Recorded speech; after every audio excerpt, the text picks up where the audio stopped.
Welcome to the Focus with Javon Adams. My name is Javon Adams. You can call me Jay or J Love. Do this thing twice a week on Mondays and Fridays. So please tell a friend about what I have going on here. You can also go to focusnowtalk.com, and like, share, subscribe, all those things. Matter of fact, when you go to focusnowtalk.com, join the newsletter. You'll get notifications as soon as a new show is ready in your inbox. So please do so. So today's show is called Who Am I? Who am I? This is the part one of that. So it's going to be a series. So who am I? Not consecutive. I'll spread it out over the course of time here. But my radio partner and really one of my best friends now, Ed Smith, he's a motivational speaker in addition to doing the radio show. And he came, and I've been trying to plant the seed to develop a dual talk track for a speech. And so he's definitely in tune with it. And he just recently came back from being out of town for a few days where he spoke in Texas. And before he was leaving, I asked him, well, do you have a couple of, because he spoke twice over the course of a 4 or 5 day period. And I said, do you have kind of a bag of kind of a cachet of speeches, and depending on what they want you to talk about? And he said, yeah, I do. But what I don't like is, he said, I really enjoy the question and answer, to be able to have that dialogue. Those seem to work the best for me. But I can definitely speak in terms of a topic, etc. So it's not a problem. But sometimes I'm not as enamored with those people that get up and they're giving you all this advice, and I don't even know who you are. And that stuck with me a bit, because I want you to know a little bit about who I am. And maybe this can help you to find out who you are as you go through.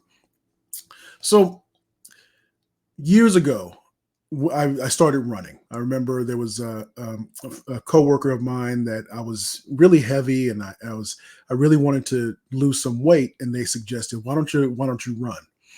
And I said, I can't run. And they said, well, they asked me, how long will it take you to run a mile? I said, I don't know, 13 minutes. Okay. So what? A mile, whether you're running 13 or whether you're running 16, is still a mile. So I started doing on the treadmill. I go to my lunch breaks, I go to the gym and jump on the treadmill for maybe to do maybe a quarter mile, then a half mile. Then I started doing more. And then when I got up to a mile and I was doing that on the treadmill, I don't really like the treadmill. I decided to hit the road. And now running on the treadmill versus the road, two different things. You think you're tearing it up on the treadmill when actually you got some work to do when you hit the road. So I began to run, and I started to run daily and just really got into it. I didn't really love it for a long time, but it was almost an ends to a means. The means to an end, sorry. Because I wanted to be in better shape, and I wanted to be more active. And so while my body would ache and all those things, I still felt better after running.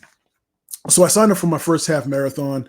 I'd done an 8K and a 10K and 5K, and I signed up for my first half marathon in California, actually. So I drove to Long Beach, made a weekend of it.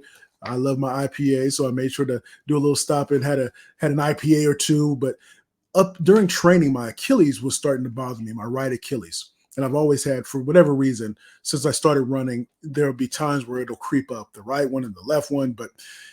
And so I began to run the race, half marathon, and I was going much slower than I anticipated. But as I was running, my Achilles started to flare up right around mile seven or so.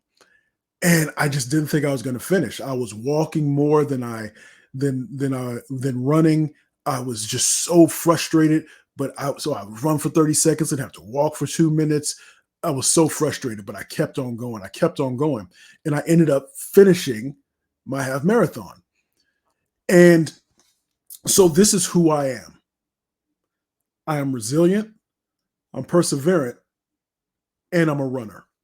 So resiliency or resilient, it means being able to recover from difficulties and challenges and remain flexible and adaptable while facing them, often defined as the mental strength that helps people handle stress. So when I put myself in those hard situations, when I was training for that marathon, for the half marathon, when I was exercising or just running the race itself, now because I've gone through some of those difficult times. So when you train, so you're on a running, during the training leading up, if I had a bad day or if I didn't hydrate well enough, I knew how to overcome them during the race. Having gone through that experience during the race, it gave me more of an opportunity to be able to draw upon that for future things. Because even when things get hard, even when they're at their hardest, you can still continue to persevere. It might be slower. You might not finish when you want to, but you can still be able to hit the finish line. Steve Maraboli, there's a quote, he says, "Life doesn't get easier or more forgiving. We get stronger and more resilient." So think of the things that used to give you great angst or were very difficult physical tasks that over time became much easier or didn't have that dread that came along with them. That's what resilience is, because those things are still coming up, but we know how to handle them better because we've been through them before. The thing has not changed, but we have changed through our experiences. So how can we know that we can accomplish great things if we don't fail? How can we be happier if we don't experience hurt? Then recalling how we navigated through that hurt to get to a better place. So I'm resilient. I'm also perseverant, because doing something despite difficulty or delay in achieving success is what perseverant means. And actually, but doing something despite difficulty or delay in achieving success. So while it may not be for many, running 13.1 miles is, so for some it's really easy. I know some runners in the Black Men Run group that I'm a part of, and running for them is easy, but it got to that point that it became easier. But so running 13.1 miles, which is what a half marathon is not easy for me. It's challenging. It puts me, I'm putting myself in situations that push me, and that can be scary, but it also provides an adrenaline rush. It's that being scared to make that call, that prospecting call, and then doing it, and it ends up becoming a lead, or you end up getting business from it. The first, maybe you get a couple of no's, and you tweak that because you've gone through the rejection. You persevere and you go through those difficult things to be able to have a positive outcome. Mile 5 was hard. And matter of fact, it makes me think of Galatians 6:9, which says, "Let us not become weary in doing good, for at the proper time we will reap a harvest if we do not give up." Do not give up. So that's why I say mile 5 was hard. I pressed on. Miles 8 through 10, that was brutal, but I continued. And with each step, I got closer to the finish and ultimately what my harvest was. And I would have never experienced that if it wasn't for persevering.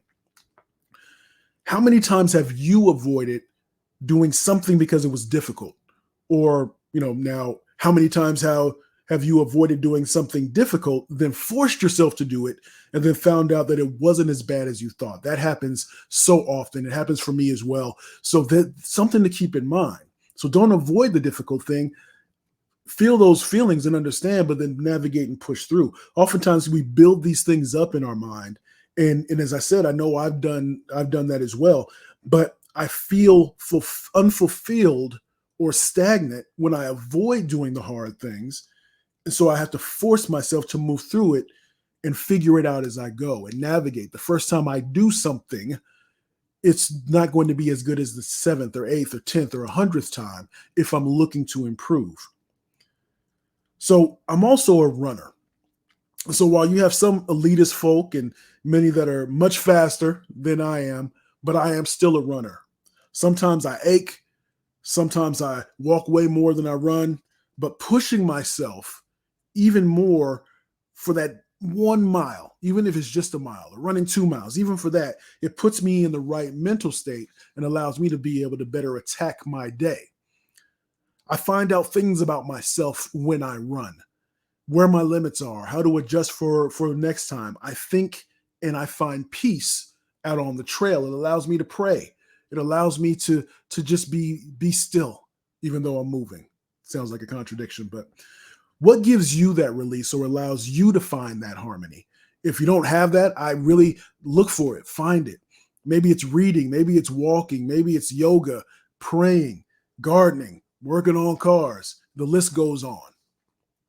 So there is a phrase in the running community that says, I can do hard things. As a matter of fact, I'm looking at a book by Steve Magnus called Do Hard Things. That does not apply just to athletic pursuits. You can do hard things, and those hard things may even make you resilient, perseverant, and happier. So again, my name is Javon Adams. This is The Focus with Javon Adams. Make sure you tell a friend about what I have going on here Mondays and Fridays. Go to focusnowtalk.com. Sign up for the newsletter. You'll know when a new episode hits your inbox and is ready for you to listen to. Like, share, subscribe. I do appreciate it. And I always say around this time, you can.